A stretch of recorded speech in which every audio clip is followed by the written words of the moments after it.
রাজধানীর পল্লবীর চাঞ্চল্যকর রামিসা ইস্যুতে প্রধান আসামি সোহেল রানা আদালতে বারবার ডলার নামের এক ব্যক্তির কথা বলার পর জন্ম নিয়েছে নতুন আলোচনা। সোহেলের মুখে উঠে আসা নামটির খোঁজ করতে গিয়ে জানা যায় পল্লবী এলাকাতেই বাড়ি এই ডলারের। যে ভাড়া বাসায় শিশু রামিসার উপর নির্যাতন চালিয়ে হত্যার অভিযোগ উঠেছে, সেই বাড়ি থেকে কয়েকটি বাড়ি পরেই তার বসবাস। স্থানীয়রা জানান ডলার মাদকাসক্ত এবং পেশায় অটোরিকশা চালক। একই এলাকায় রিকশার গ্যারেজ মেকানিক হিসেবে কাজ করতেন আসামি সোহেল রানা। সে সূত্রেই তাদের মধ্যে পূর্ব পরিচয় ছিল। স্থানীয় বাসিন্দারা আরও জানান ডলার ব্যক্তিগতভাবে ধনী না হলেও তাদের পরিবার অবস্থা সম্পন্ন। তাদের একটি বাড়ি রয়েছে।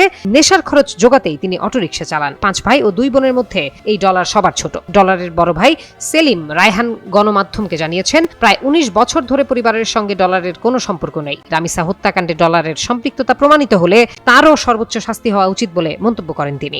সোমবার শিশু নির্যাতন দমন ট্রাইব্যুনালে অভিযোগ গঠনের সময় আদালতে হাজির করা হলে সোহেল রানা সাংবাদিকদের সামনে দাবি করে, ধর্ষণ করছে ডলার, মারছেও ডলার, আমি শুধু লাশ গুম করতে চাইছি। এক পর্যায়ে সে আরো দাবি করে, মেয়েটাকে এনে দিতে পারলে ডলার আমাকে 2 লাখ টাকা দেওয়ার কথা বলছিল। তবে মামলার তদন্ত কর্মকর্তা পল্লবী থানার উপপরিদর্শক ওহিদুজ্জামান ভূঁইয়া বলেন, তদন্ত চলাকালে ডলার নামের একজনের বিষয়ে তথ্য পাওয়া গেলেও তার বিরুদ্ধে কোনো প্রমাণ মেলেনি। ডিজিটাল তদন্তেও ঘটনাস্থলে তার উপস্থিতির তথ্য পাওয়া যায়নি, ফলে অভিযোগপত্রে তার নাম অন্তর্ভুক্ত করা হয়নি। প্রথমে কিছুই না বললেও আদালতে এসে হঠাৎ এই দাবি তোলাকে তদন্ত সংশ্লিষ্টরা বিচার প্রক্রিয়া ভিন্ন খাতে নেয়ার চেষ্টা হিসেবে দেখছেন। খবরের সব সিরিয়াস আপডেট তো জানলেন, এবার একটু বিনোদন হয়ে যাক।